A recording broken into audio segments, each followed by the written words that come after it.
Hello, I am Tanya Duffy. I am the Barnes County State's Attorney, and today I'm going to give you some tips, suggestions, and what I feel are best practices for prosecuting child abuse cases.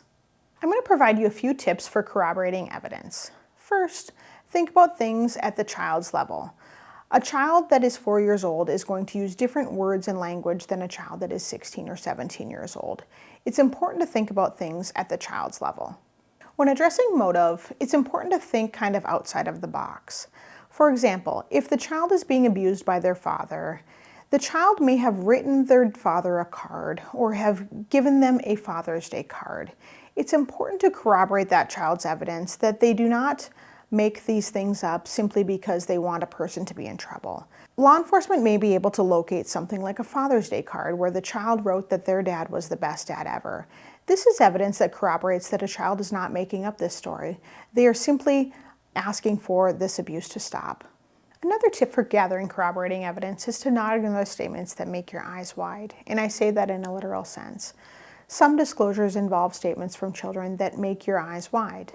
For example, a child may disclose that an individual has a tattoo on their penis or near their groin, or they may disclose that they have a series of moles near their hip bone. This type of information corroborates the child's statements, as this is information that a child would only know if they had direct first-hand knowledge. Another issue that can arise is dissociation within children. Dissociation is when a child takes themselves to a safe place in comparison to the place that they are located physically where the abuse is occurring. Dissociation can occur in different ways. If a child discloses that they were abused within the 100-acre woods, law enforcement may not initially know what that means. They may understand that that's a Winnie the Pooh reference, but they may not know exactly what that means. Law enforcement followed up and analyzed the house or examined it and found that the child's bedroom is decorated with Winnie the Pooh. They may understand that that child has dissociated from the place that the actual abuse took place. And they dissociated to the 100-acre woods because that was a safe place in comparison to the place that the actual abuse took place. Another tip for gathering corroborating evidence, if the child discloses any type of sexual oddity. Law enforcement, for example, if the child discloses that the person makes a distinct sound prior to ejaculation, law enforcement is able to corroborate that evidence by interviewing partners of the perpetrator. Perhaps that is their current spouse, but it could also be prior partners. Law enforcement is able to conduct interviews and corroborate that evidence. Another important thing to keep in mind is that there's always a crime scene. It's important for law enforcement to corroborate statements that the child makes during the interview through their follow-up investigation. Jurors often think, this can't happen at my house, but if they don't have a visual picture of where that house is, they're left to their own brains to fill in the blanks of where that would be. It's important for law enforcement to do basic things when it comes to follow-up, like taking a picture of the house, from the front, from the view, from the inside, from all locations that the abuse is alleged to have occurred. Law enforcement is able to gather corroborating evidence through Google Maps as well. They can create maps that show through little red pinpoints where abuse is alleged to have occurred based on the child's statements. This corroborates the child's statements as well. Google tracks many things within our phones. Google tracks the locations, dates, and times of certain information that sometimes can appear to be minute, but it can be very critical to corroborate a child's statement. For example, Google will know if I had taken my phone from one side of the courthouse to another, or out to the parking lot, or down the stairs. Google tracks that information, including steps. Law enforcement is able to use this information in order to corroborate a child's statement if, for example, they disclose that the abuse occurred in multiple locations within a jurisdiction. As I mentioned, there's always a crime scene. If a child discloses that when they were abused, they were wearing their Winnie the Pooh pajamas, law enforcement is able to go locate those pajamas, seize them as evidence, and that can certainly be very powerful evidence at a trial.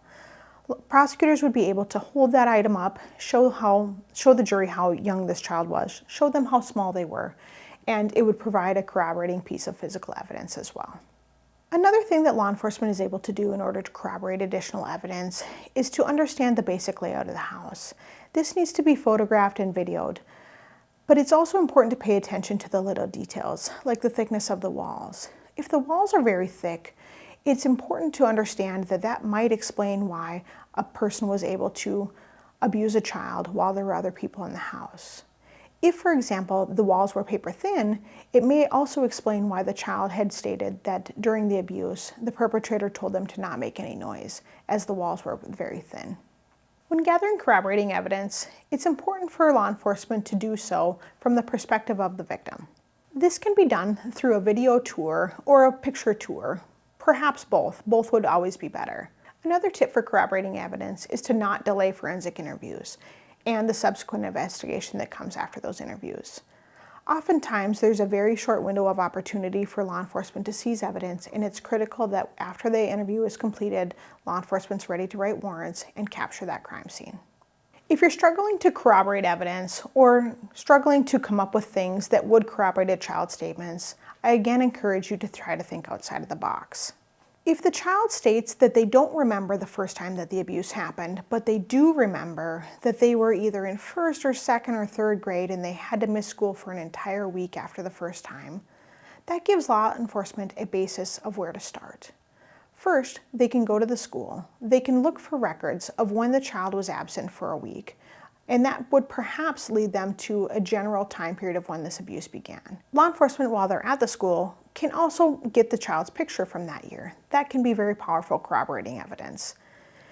Law enforcement is also able to interview teachers. Perhaps the teacher remembers this child, perhaps they remember the child being gone for a week, and perhaps they remember the child having different behavior after they came back from that week of being gone.